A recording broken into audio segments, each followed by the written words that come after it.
नरेंद्र मोदी जी।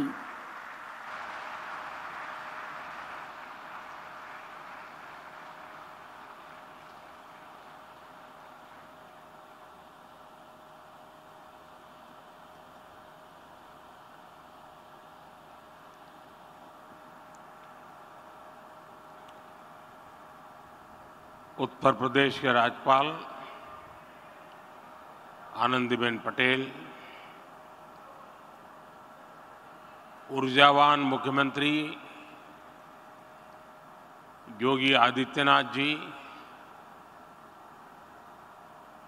मंत्रिमंडल ने मेरे सहयोगी देश के रक्षा मंत्री श्रीमान राजनाथ सिंह जी, यूपी के उप मुख्यमंत्री, विधानसभा के अध्यक्ष श्री, अन्य महानुभाव, देश विदेश से यहां आए औद्योगिक क्षेत्र के सभी प्रतिनिधिगण और मेरे परिवारजनों, आज हम यहां विकसित भारत के लिए विकसित उत्तर प्रदेश के निर्माण के संकल्प के साथ एकजुट हुए हैं।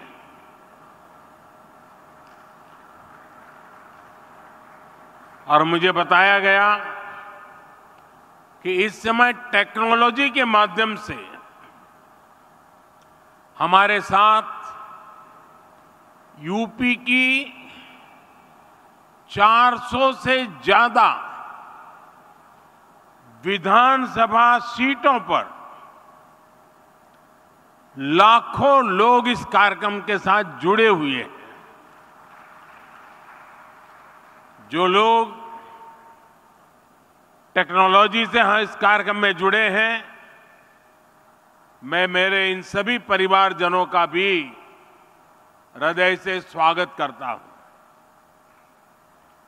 7-8 वर्ष पहले हम सोच भी नहीं सकते थे कि उत्तर प्रदेश में भी निवेश और नौकरियों को लेकर ऐसा माहौल बनेगा। चारों तरफ अपराध, दंगे, छीना झपटी, यही खबरें आती रहती थी। उस दौरान अगर कोई कहता कि यूपी को विकसित बनाएंगे तो शायद कोई सुनने को भी तैयार नहीं होता, विश्वास करने का तो सवाल ही नहीं था। लेकिन आज देखिए, लाखों करोड़ रुपए का निवेश उत्तर प्रदेश की धरती पर उतर रहा है। और मैं उत्तर प्रदेश का सांसद हूं और मेरे उत्तर प्रदेश में जब होता है तो मुझे सबसे ज्यादा आनंद होता है।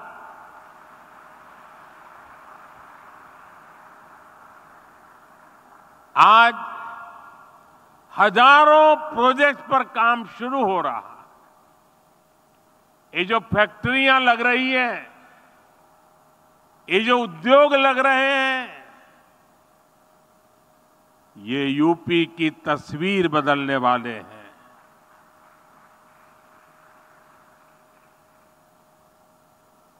मैं सभी निवेशकों को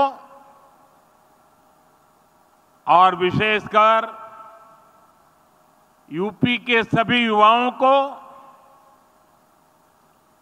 विशेष रूप से बधाई देता हूं। साथियों, यूपी में डबल इंजन की सरकार बने 7 वर्ष हो रहे हैं। बीते 7 वर्षों में प्रदेश में रेड टेप का जो कल्चर था, उस रेड टेप के कल्चर को खत्म करके रेड कारपेट कल्चर बन गया है। बीते 7 वर्षों में यूपी में क्राइम कम तो हुआ, बिजनेस कल्चर का विस्तार हुआ। बीते 7 वर्षों में यूपी में व्यापार, विकास और विश्वास का माहौल बना है। डबल इंजन सरकार ने दिखाया है कि अगर बदलाव की सच्ची नीयत है तो उसे कोई रोक नहीं सकता। बीते कुछ वर्षों में यूपी से होने वाले एक्सपोर्ट अब 2 गुना हो चुका है। बिजली उत्पादन हो या फिर ट्रांसमिशन, आज यूपी प्रशंसनीय काम कर रहा है। आज यूपी वो राज्य है जहां देश के सबसे ज्यादा एक्सप्रेस वे हैं। आज यूपी वो राज्य है जहां देश में सबसे ज्यादा इंटरनेशनल एयरपोर्ट्स हैं। आज यूपी वो राज्य है जहां देश की पहली रैपिड रेल चल रही है। वेस्टर्न डेडिकेटेड फ्रेट कॉरिडोर और ईस्टर्न डेडिकेटेड फ्रेट कॉरिडोर का एक बड़ा नेटवर्क भी उत्तर प्रदेश से होकर गुजरता है। यूपी में नदियों के विशाल नेटवर्क का इस्तेमाल भी मालवाहक जहाजों के लिए किया जा रहा है। इससे यूपी में आवाजाही आसान हो रही है, ट्रांसपोर्टेशन तेज और सस्ता हुआ है। साथियों, आज के इस कार्यक्रम का आकलन मैं सिर्फ निवेश के लिहाज से नहीं कर रहा हूं। यहां आप सभी निवेशकों के बीच जो आशावाद दिख रहा है, बेहतर रिटर्न की जो उम्मीद दिख रही है, उसका संदर्भ बहुत व्यापक है। आज आप दुनिया में कहीं भी जाएं, भारत को लेकर अभूतपूर्व पॉजिटिविटी दिख रही है। 4-5 दिन पहले मैं यूएई और कतर की विदेश यात्रा से लौटा हूं। हर देश भारत की ग्रोथ स्टोरी को लेकर आश्वस्त है,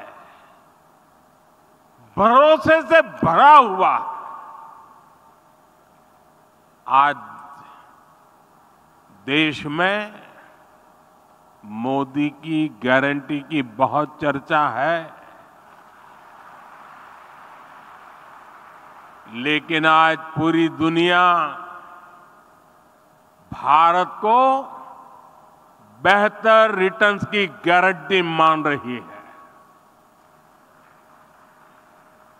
अक्सर हमने देखा है कि चुनाव के नजदीक लोग नए निवेश से बचते हैं, लेकिन आज भारत ने ये धारणा भी तोड़ दी है। आज दुनिया भर के इन्वेस्टर्स को भारत में सरकार की पॉलिसी की स्टेबिलिटी पर पूरा भरोसा है। यही विश्वास यहां यूपी में, लखनऊ में भी झलक रहा है। भाइयों और बहनों, मैं जब विकसित भारत की बात करता हूं तो इसके लिए नई सोच भी चाहिए, नई दिशा भी चाहिए। देश में जिस प्रकार की सोच आजादी के अनेक दशकों तक रही, उस पर चलते ये संभव ही नहीं था। वो सोच क्या थी? सोच थी कि देश के नागरिकों का जैसे तैसे गुजारा कराओ, उन्हें हर मूलभूत सुविधा के लिए तरसा कर रखो। पहले की सरकारें सोचती थी कि सुविधाएं बनाओ तो 2-4 बड़े शहरों में नौकरियों के अवसर बनाओ तो कुछ चुनिंदा शहरों में। ऐसा करना आसान था क्योंकि इसमें मेहनत कम लगती थी, लेकिन इसके कारण देश का एक बहुत बड़ा हिस्सा विकास से वंचित रह गया। यूपी के साथ भी अतीत में ऐसा ही हुआ है, लेकिन डबल इंजन सरकार ने उस पुरानी राजनीतिक सोच को बदल दिया है। हम उत्तर प्रदेश के हर परिवार के जीवन को आसान बनाने में जुटे हैं। जब जीवन आसान होगा तो बिजनेस करना और कारोबार करना अपने आप में आसान होगा। आप देखिए, हमने गरीबों के लिए 4 करोड़ पक्के घर बनाए हैं, लेकिन साथ ही शहरों में रहने वाले मध्यम वर्गीय परिवारों को अपना घर का सपना पूरा करने के लिए हमने लगभग 60,000 करोड़ रुपए की मदद भी की है। इस पैसे से शहरों में रहने वाले 25 लाख मध्यम वर्गीय परिवारों को ब्याज में छूट मिली है। इसमें 1.5 लाख लाभार्थी परिवार ये मेरे यूपी के हैं। हमारी सरकार ने आयकर में जो कमी की है, उसका भी बड़ा लाभ मध्यम वर्ग को मिला है। 2014 से पहले सिर्फ 2 लाख रुपए की आय पर ही इनकम टैक्स लग जाता था, जबकि बीजेपी सरकार में अब 7 लाख रुपए तक की आय पर कोई इनकम टैक्स नहीं देना होता। इस वजह से मध्यम वर्ग के हजारों करोड़ रुपए बचे हैं। साथियों, हमने यूपी में ईज ऑफ लिविंग और ईज ऑफ डूइंग बिजनेस पर समान बल दिया है। डबल इंजन सरकार का मकसद है कि कोई भी लाभार्थी किसी भी सरकारी योजना से वंचित न रहे। हाल में जो विकसित भारत संकल्प यात्रा हुई है, इसमें भी यूपी के लाखों लाभार्थियों को उनके घर के पास ही योजनाओं से जोड़ा गया है। मोदी की गारंटी वाली गाड़ी गांव-गांव, शहर-शहर पहुंची है। सैचुरेशन यानी 100% लाभ जब सरकार अपनी तरफ से लाभार्थियों तक पहुंचाती है, तो वही सच्चा सामाजिक न्याय है। यही सच्चा सेक्युलरिज्म है। आप याद करिए, भ्रष्टाचार और भेदभाव का एक बहुत बड़ा कारण क्या होता है? पहले की सरकारों में लोगों को अपने ही लाभ पाने के लिए लंबी लंबी लाइनें लगानी पड़ती थी। एक खिड़की से दूसरी खिड़की तक कागज लेके भागदौड़ करनी पड़ती थी। अब हमारी सरकार खुद गरीब के दरवाजे पर आ रही है और ये मोदी की गारंटी है कि जब तक हर लाभार्थी को उसका हक नहीं मिल जाता, हमारी सरकार शांत नहीं बैठेगी।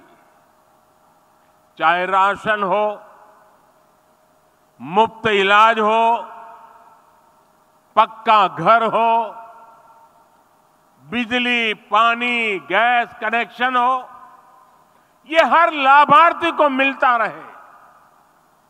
साथियों, मोदी आज उनको भी पूछ रहा है जिनको पहले किसी ने नहीं पूछा। शहरों में हमारे जो रेहड़ी पटरी ठेले वाले भाई बहन होते हैं, पहले इनकी मदद करने के बारे में किसी सरकार ने नहीं सोचा। इन लोगों के लिए हमारी सरकार पीएम स्वनिधि योजना लेकर आई।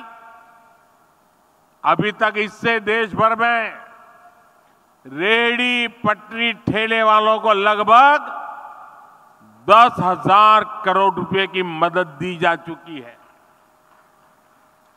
यहां यूपी में भी 22 लाख रेहड़ी पटरी ठेले वाले साथियों को इसका लाभ मिला है। पीएम स्वनिधि योजना का जो प्रभाव हुआ है वो दिखाता है कि जब गरीब को संबल मिलता है तो वो कुछ भी कर सकता है।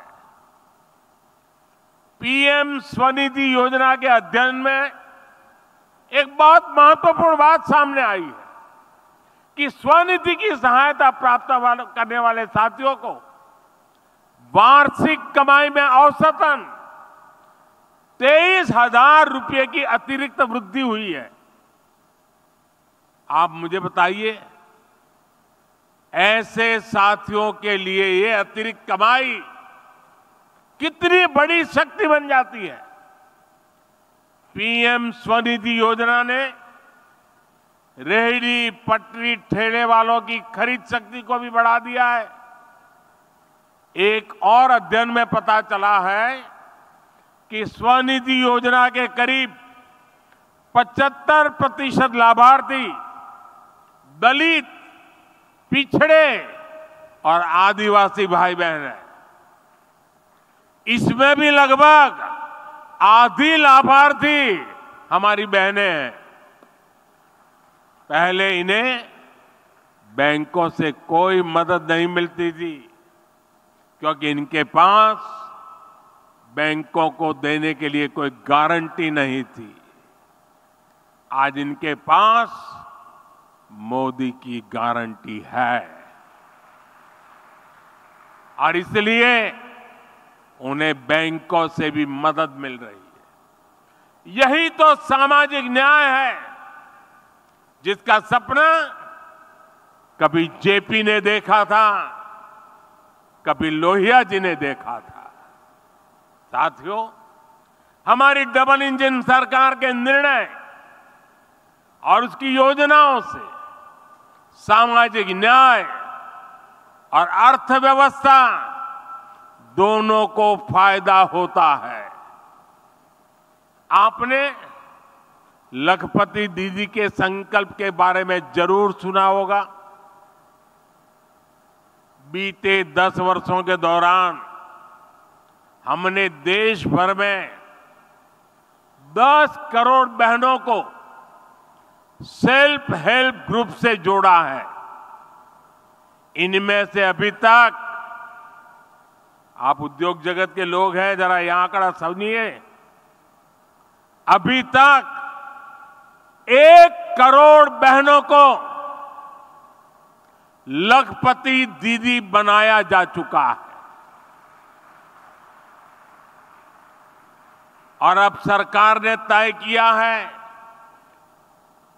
कि कुल 3 करोड़ बहनों को लखपति दीदी बना करके रहेंगे। हमारे देश में करीब 2.5 लाख ग्राम पंचायतें। आप कल्पना कीजिए कि 3 करोड़ लखपति दीदी बनने से हर ग्राम पंचायत में खरीद शक्ति कितनी बढ़ेगी। इसका बहनों के जीवन के साथ साथ ग्रामीण अर्थव्यवस्था पर बहुत सकारात्मक असर पड़ रहा है। भाइयों और बहनों, जब हम विकसित यूपी की बात करते हैं तो इसके पीछे एक और ताकत है। ये ताकत है यहां के एमएसएमईज, यानी छोटे, लघु और कुटीर उद्योगों की ताकत। डबल इंजन सरकार बनने के बाद यूपी में एमएसएमईज का अभूतपूर्व विस्तार हुआ। यहां एमएसएमईज को हजारों करोड़ रुपए की मदद दी गई है। ये जो डिफेंस कॉरिडोर बन रहा है, जो नए इकोनॉमिक कॉरिडोर बन रहे हैं, इनसे भी एमएसएमईज को बहुत लाभ होगा। साथियों, यूपी के करीब करीब हर जिले में कुटीर उद्योगों की एक पुरानी परंपरा है। कहीं ताले बनते हैं, कहीं पीतल की कारीगरी है, कहीं कालीन बनते हैं, कहीं चूड़ियां बनती हैं, कहीं मिट्टी की कलाकारी होती है, कहीं चिकनकारी का काम होता है। इस परंपरा को हम वन डिस्ट्रिक्ट वन प्रोडक्ट, एक जिला एक उत्पाद योजना से सशक्त कर रहे हैं। आज रेलवे स्टेशनों पर भी देखेंगे कि एक जिला एक उत्पाद योजना को कैसे प्रोत्साहित किया जा रहा है, प्रचारित किया जा रहा है। अब तो हम 13,000 करोड़ रुपए की पीएम विश्वकर्मा योजना लेकर भी आए हैं। ये योजना यूपी में परंपरागत रूप से हस्तशिल्प से जुड़े लाखों विश्वकर्मा परिवारों को आधुनिकता से जोड़ेगा। उन्हें अपना कारोबार बढ़ाने के लिए बैंकों से सस्ता और बिना गारंटी का ऋण दिलाने में मदद करेगी। भाइयों और बहनों, हमारी सरकार कैसे काम करती है, इसकी झलक आपको खिलौने बनाने वाले सेक्टर में भी मिलेगी। और मैं तो कांची का सांसद होने के नाते भी वहां बनने वाले लकड़ी के खिलौनों को प्रमोट करता ही रहता हूं। साथियों, कुछ साल पहले भारत अपने बच्चों के लिए अधिकतर खिलौने विदेशों से आयात करते थे। ये स्थिति तब थी जब भारत में खिलौनों की एक समृद्ध परंपरा रही है। पीढ़ियों से लोग खिलौने बनाने में कुशल रहे हैं, लेकिन भारतीय खिलौनों को प्रमोट नहीं किया गया। कारीगरों को आधुनिक दुनिया के अनुसार बदलने के लिए मदद नहीं दी गई, जिसके कारण भारत के बाजारों और घरों पर विदेशी खिलौनों का कब्जा हो गया। मैंने इसे बदलने की ठानी और देश भर में खिलौना बनाने वालों के साथ खड़े रहना, उनकी मदद करना और मैंने उनको आगे बढ़ने की अपील की। आज स्थिति ये है कि हमारा इंपोर्ट, हमारा आयात बहुत कम हो गया है और खिलौनों का निर्यात कई गुना बढ़ गया है। साथियों, यूपी में भारत का सबसे बड़ा टूरिज्म हब बनने का सामर्थ्य है। आज देश का हर व्यक्ति वाराणसी और अयोध्या आना चाहता है। हर दिन लाखों लोग इन स्थानों पर दर्शन करने के लिए आ रहे हैं। इसके कारण यहां यूपी में छोटे उद्यमियों के लिए, एयरलाइंस कंपनियों के लिए, होटल रेस्टोरेंट वालों के लिए अभूतपूर्व अवसर बन रहे हैं। और मेरा तो एक आग्रह है, मैं देश के सभी टूरिस्टों से आग्रह करता हूं, देश के सभी यात्रियों से आग्रह करता हूं कि आप जब टूर पर जाने का बजट बनाएं तो उसमें से 10% बजट जिस जगह पर जा रहे हैं वहां से कुछ न कुछ खरीदने के लिए रखें। आपके लिए वो कठिन नहीं है क्योंकि आप हजारों रुपया खर्च करने के लिए यात्रा पे निकले हैं। अगर उसमें 10% जिस जगह पे जा रहे हैं वहां की लोकल चीज खरीदेंगे, वहां की इकोनॉमी आसमान को छूने लग जाएगी। मैं इन दिनों एक और बात कहता हूं, ये बड़े बड़े धनी लोग बैठे हैं ना, उनको जरा ज्यादा चुभती है, लेकिन मैं आग्रह से कहता रहता हूं। आजकल दुर्भाग्य से देश में फैशन चल पड़ी है, अमीरी का मतलब होता है विदेशों में जाओ, बच्चों की शादी विदेशों में करो। इतना बड़ा देश, क्या आपके बच्चे हिंदुस्तान में शादी नहीं कर सकते?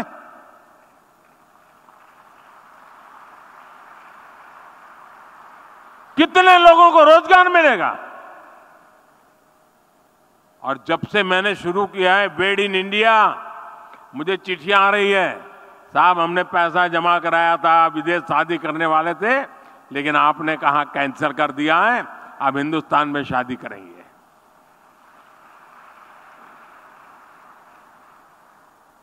देश के लिए भगत सिंह की तरह फांसी पर लटके तभी देश की सेवा होती है, ऐसा नहीं है। देश के लिए काम कर करके भी देश की सेवा हो सकती है दोस्तों। और इसलिए मैं कहता हूं, बेहतर लोकल, नेशनल और इंटरनेशनल कनेक्टिविटी से यूपी में आना जाना बहुत आसान हो गया है। वाराणसी के रास्ते बीते दिनों हमने दुनिया की सबसे लंबी क्रूज सर्विस को भी शुरू किया है। 2025 में कुंभ मेले का आयोजन भी होने वाला है। ये भी यूपी की अर्थव्यवस्था के लिए बहुत महत्वपूर्ण होने वाला है। आने वाले समय में टूरिज्म और हॉस्पिटैलिटी सेक्टर में यहां बहुत बड़ी संख्या में रोजगार बनने वाले हैं। साथियों, हमारा प्रयास है कि हमारी जो ताकत है उसे भी आधुनिकता के साथ जोड़ें, सशक्त करें और नए सेक्टर्स में भी कमाल करें। आज भारत इलेक्ट्रिक मोबिलिटी और ग्रीन एनर्जी पर बहुत अधिक फोकस कर रहा है। हम भारत को ऐसी टेक्नोलॉजी में, ऐसी मैन्युफैक्चरिंग में ग्लोबल हब बनाना चाहते हैं। हमारा प्रयास है कि देश का हर घर, हर परिवार सोलर पावर जनरेटर बन जाए।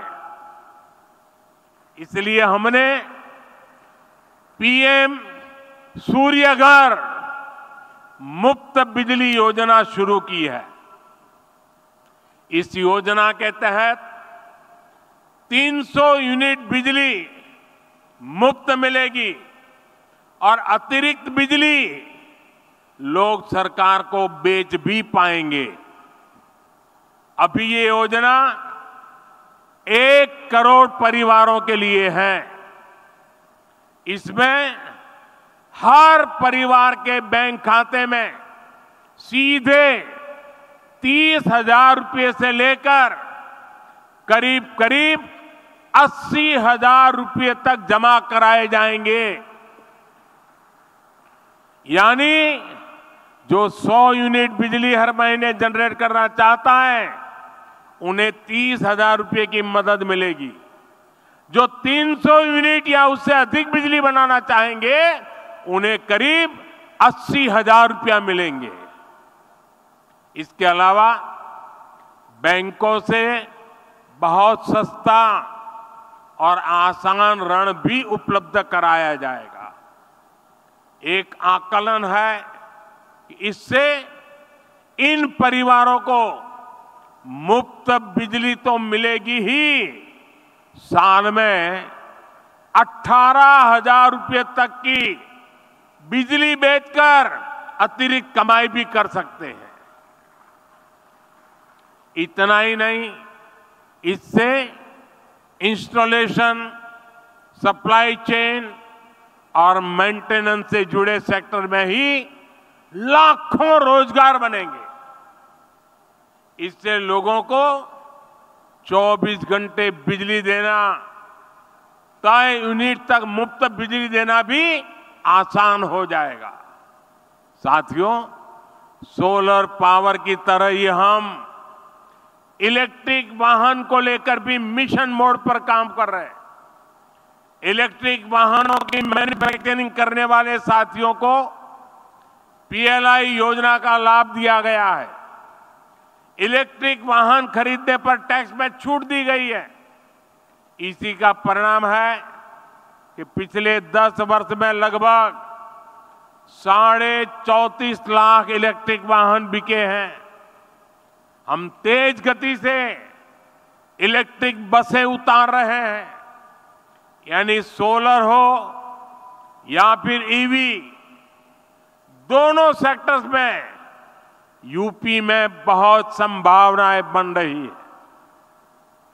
साथियों, अभी कुछ दिन पहले हमारी सरकार को किसानों के मसीहा चौधरी चरण सिंह जी को भारत रत्न देने का सौभाग्य मिला। उत्तर प्रदेश की धरती के बेटे चौधरी साहब का सम्मान करना देश के करोड़ों मजदूर, देश के करोड़ों किसानों का सम्मान है। लेकिन दुर्भाग्य से ये बात कांग्रेस और उसके सहयोगियों को समझ में नहीं आती। आपने देखा होगा कि जब चौधरी चरण सिंह जी के बारे में संसद में बात हो रही थी तो कैसे कांग्रेस के लोगों ने चौधरी साहब के बारे में बोलना तक मुश्किल कर दिया था। कांग्रेस के लोग भारत रत्न पर एक ही परिवार का हक समझते थे। इसलिए कांग्रेस ने दशकों तक बाबा साहब आंबेडकर को भी भारत रत्न नहीं दिया। ये लोग अपने ही परिवार के लोगों को भारत रत्न देते रहे। दरअसल कांग्रेस गरीब, दलित, पिछड़े, किसान, मजदूर का सम्मान करना ही नहीं चाहती। ये उनकी सोच में नहीं है। चौधरी चरण सिंह जी के जीवन काल में भी कांग्रेस ने उनसे सौदेबाजी की बहुत कोशिश की थी। चौधरी साहब ने पीएम की कुर्सी को त्याग दिया पर अपने उसूलों से समझौता नहीं किया। उनको राजनीतिक सौदाबाजी से नफरत थी। लेकिन दुख की बात है कि उनका नाम लेकर राजनीति करने वाले उत्तर प्रदेश के तमाम दलों ने चौधरी साहब की बात को नहीं माना। चौधरी साहब ने छोटे किसानों के लिए जो किया वो पूरा देश कभी नहीं भूल सकता। आज चौधरी साहब से प्रेरणा लेकर हम देश के किसानों को निरंतर सशक्त कर रहे हैं। साथियों, हम देश की खेती को एक नए रास्ते पर ले जाने के लिए किसानों को मदद दे रहे हैं, प्रोत्साहन दे रहे हैं।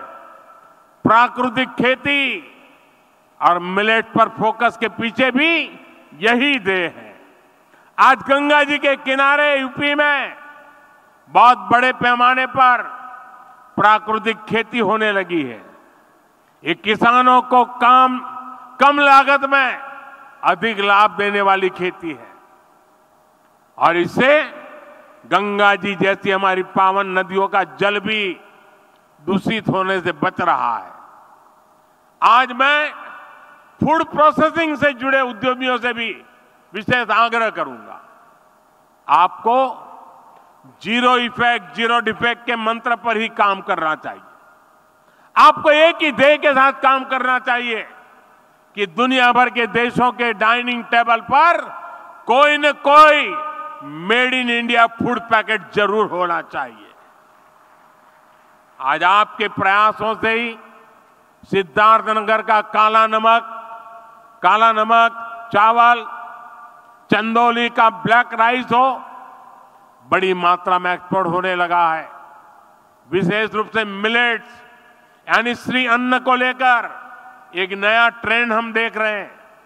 इस सुपर फूड को लेकर इन्वेस्टमेंट का भी ये सही समय है। इसके लिए आपको किसानों को उनकी पैदावार में मूल्य वृद्धि कैसे हो, पैकेजिंग कैसे हो, दुनिया के बाजार में मेरे किसान जो पैदा करता है वो कैसे पहुंचे, इसके लिए आगे आना चाहिए। आज सरकार भी छोटे छोटे किसानों को बाजार की बड़ी ताकत बनाने में जुटी है। हम किसान उत्पाद संघ, एफपीओ और सहकारी समितियों का सशक्त कर रहे हैं। इन संगठनों के साथ आपको वैल्यू एडिशन कैसे हो, आप उनको टेक्नोलॉजिकल नॉलेज कैसे दे सकते हैं, आप उनका माल खरीदने की गारंटी कैसे दे सकते हैं। जितना किसान का फायदा होगा, जितना मिट्टी का फायदा होगा, उतना ही फायदा आपके बिजनेस को भी होगा। यूपी ने तो भारत की रूरल इकोनॉमी, खेती आधारित अर्थव्यवस्था को आगे बढ़ाने में हमेशा बड़ी भूमिका निभाई है। इसलिए इस अवसर का आपको ज्यादा से ज्यादा लाभ उठाना चाहिए। मुझे अपने यूपी के परिवारजनों के सामर्थ्य और डबल इंजन सरकार के परिश्रम पर पूरा विश्वास है। आज जो आधारशिला रखी गई है वो यूपी और देश की प्रगति की आधारशिला बनेगी। और मैं योगी जी को, उत्तर प्रदेश सरकार को विशेष बधाई देता हूं।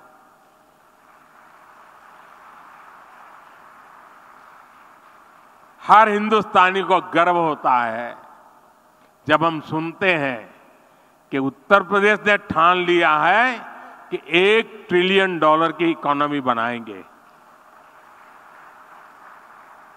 मैं देश के सभी राज्यों से आग्रह करूंगा, राजनीति अपनी जगह पे छोड़िए, जरा उत्तर प्रदेश से सीखिए और आप कितने $1 ट्रिलियन की इकोनॉमी अपने राज्य की बनाइए। जरा संकल्प करके आइए ना मैदान में। देश तभी आगे बढ़ेगा उत्तर प्रदेश की तरह हर राज्य बड़े सपने, बड़े संकल्प लेकर के चल पड़े। और मेरे उद्योग जगत के साथी भी अनंत अवसर की वेला है। आइए, दम आपने में चाहिए, हम तैयार बैठे हैं। साथियों, जब लाखों लोग उत्तर प्रदेश के आज इस बात को सुन रहे हैं, 400 स्थान पर हजारों की तादाद में लोग बैठे हैं, तो मैं उनको भी विश्वास दिलाता हूं,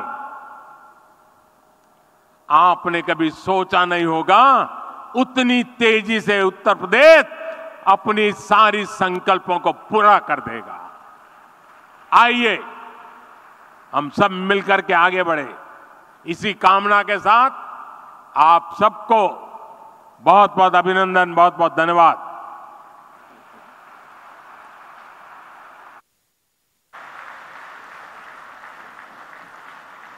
बहुत बहुत धन्यवाद माननीय प्रधानमंत्री जी, आपके प्रेरणादायी मार्गदर्शन के लिए।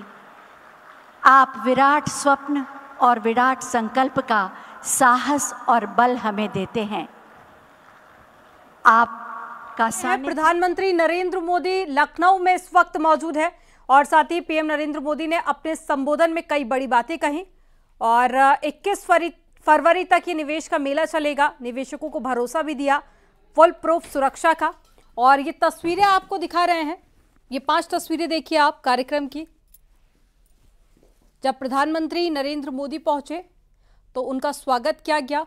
तमाम इन्वेस्टर इसमें शामिल हुए और निवेश को धरातल पर किस तरह से उतारना है इसको लेकर भी आगे की रणनीति की प्लानिंग की जा रही है। और साथ ही जब प्रधानमंत्री का आगमन हुआ तो ऐसे में सांस्कृतिक कार्यक्रमों का आयोजन भी किया गया स्वागत में। तो निवेश का महाकुंभ लखनऊ में लगा जिसमें प्रधानमंत्री नरेंद्र मोदी शामिल हुए।